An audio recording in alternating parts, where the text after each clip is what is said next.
Dongeng Donghua, berjuang melalui alam tertinggi. Dewa Xiaoyan, part 92.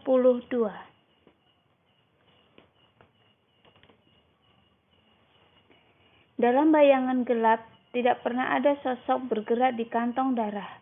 Pada saat ini, dia perlahan mengangkat telapak tangannya, dan kemudian merobek kantong darah dari dalam. Dan lendir yang dibiakkan tiba-tiba mengalir keluar, dan kemudian sosok itu perlahan berdiri. Itu jelas baru saja lahir, tetapi garis-garis di tubuhnya sudah sangat kuat, dan dia melangkah keluar dari kantong darah dengan kakinya. Xiaoyan mengambil jiwanya, dan tubuh ini dibesarkan di dunia sensi. Dengan cara ini, dia menjadi makhluk yang lahir dari sensi, sehingga dia tidak akan dikucilkan oleh sensi.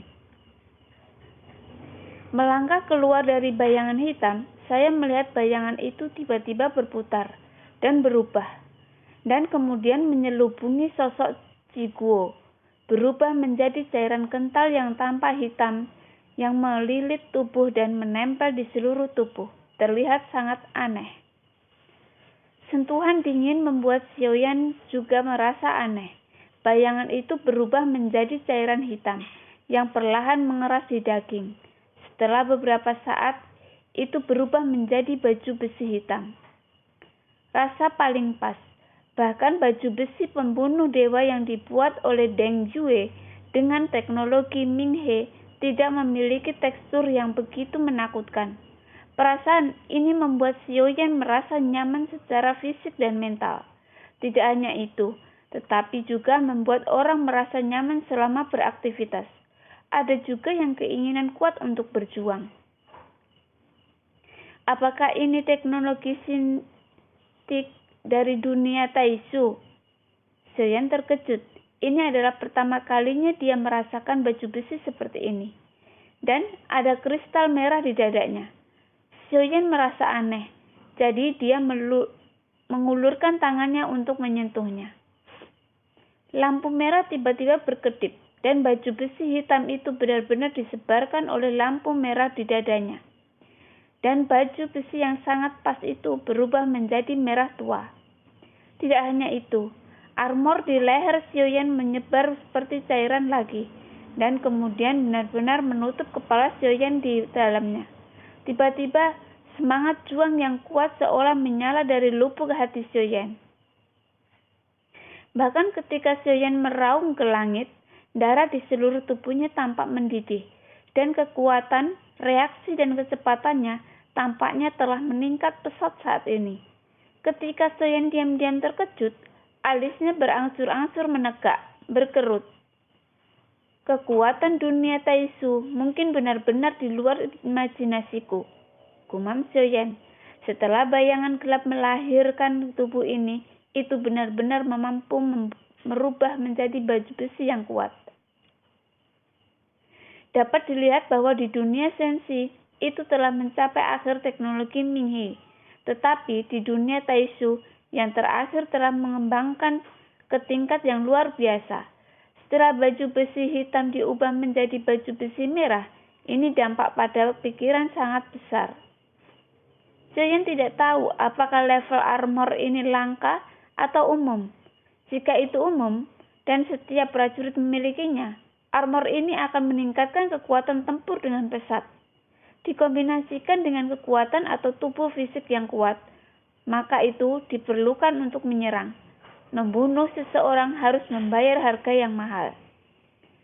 Semakin kuat klon Taisu, semakin buruk perasaan Xiaoyan di hatinya.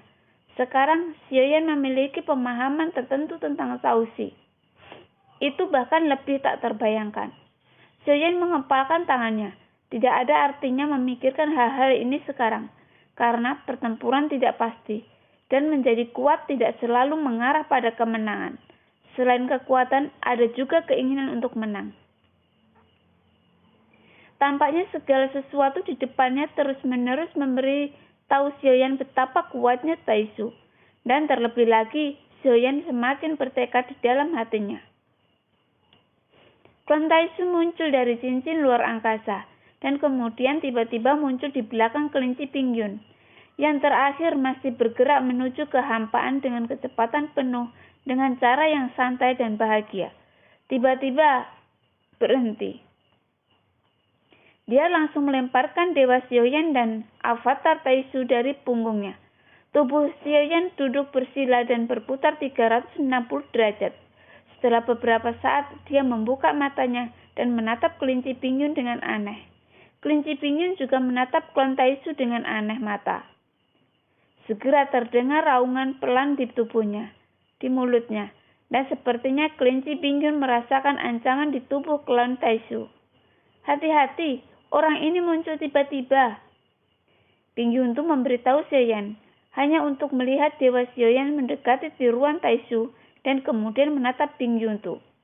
Jangan gugup, ini tiruanku juga, kata Xiaoyan. Pingyun itu melirik tiruan Taisu dan kemudian pada Xiaoyan, matanya berangsur-angsur menjadi aneh. Apa? Dia juga avatarmu. Berapa banyak avatar yang kamu miliki? Aku pernah mendengar bahwa seseorang memiliki kekuatan untuk merebut tubuh dan dapat memiliki avatar. Tetapi dengan begitu banyak avatar, ini adalah pertama kalinya aku melihat. Jika saya tidak melihatnya dengan mata kepala sendiri, saya tidak bisa mempercayainya sama sekali. Kewaspadaan Pingyun itu perlahan menghilang, dan dia menghela napas lega. Tepat saat dia berbicara, klon Taisu tiba-tiba menoleh dan melihat ke arah dewa. Tindakan ini juga mengejutkan Xiaoyan yang ada di sampingnya, karena dia tidak memiliki kesadaran ini, yaitu melihat dewa Xiaoyan. Memutar kepalanya dilakukan oleh diri tiruan Taisu. Melihat Xiaoyan yang mundur selangkah, mata merah muda Pingyun itu menjadi semakin aneh. Xiaoyan tidak berani diremehkan dan segera menggerakkan pikirannya dan memasukkan avatar Taisu ke dalam 9 peti mati di pagoda Shenzhen Suling. Xiaoyan menghirup udara dingin. Dalam waktu kurang dari setengah kolam dupa, avatar Taisu benar-benar menghasilkan kehendaknya sendiri. Tidak mengherankan jika Xiaoyan mengalami situasi seperti itu, karena sudah muncul di avatar dewa asli, lulus. Itu karena kekuatan dewa terlalu lemah, dan kekuatan klon terlalu kuat. Jika tidak disegel dalam 9 peti mati tepat waktu, maka keinginannya sendiri akan menggantikan Xiaoyan, dan Xiaoyan akan benar-benar kalah. Cintanya pada klon kontrol. Kekuatan klon Taisu ini mungkin bahkan lebih kuat dari klon dewa asli. Xiaoyan diam-diam berkata dalam hatinya. Tetapi yang aneh adalah bahwa klon Taisu tidak memiliki fluktuasi origin Shi. Tampaknya cangkang kosong, tetapi penuh dengan ancaman. Ini sangat kuat. Xiaoyan perlu waktu untuk memahami klon Taisu ini. Awalnya, Xiaoyan ingin terus membiarkannya di kantong darah. Tetapi setelah keluar dari jurang maut, Xiaoyan merasa kloning Taisu ada di dalam darah. Pertumbuhan telah benar-benar berhenti di dalam kantong. Tampaknya telah dikandung sampai batasnya. Xiaoyan juga berpikir tentang kekuatan apa yang akan dimiliki klon Taisu ini. Dia pikir itu harus memiliki kekuatan dewa pertempuran. Tetapi dari situasi sekarang, kekuatan klon Taisu mungkin lebih kuat dari yang dia bayangkan. Jika klon Taisu abadi, itu juga harus memiliki hati emas yang berisi kekuatan keabadian, tetapi tampaknya tidak merasakan kekuatan keabadian. Bagaimanapun, Dewa Xiaoyan tidak menerobos keabadian, adalah pria kuat dengan kekuatan abadi. Oleh karena itu, Xiaoyan tidak tahu bahwa tentang kekuatan keabadian dan bahkan dapat dikatakan bahwa dia tidak tahu banyak tentang itu. Meskipun dia telah membunuh beberapa makhluk abadi, apa itu keabadian? Untuk Xiaoyan hari ini masih kosong. Dia hanya tahu hati adalah salah satu titik lemah.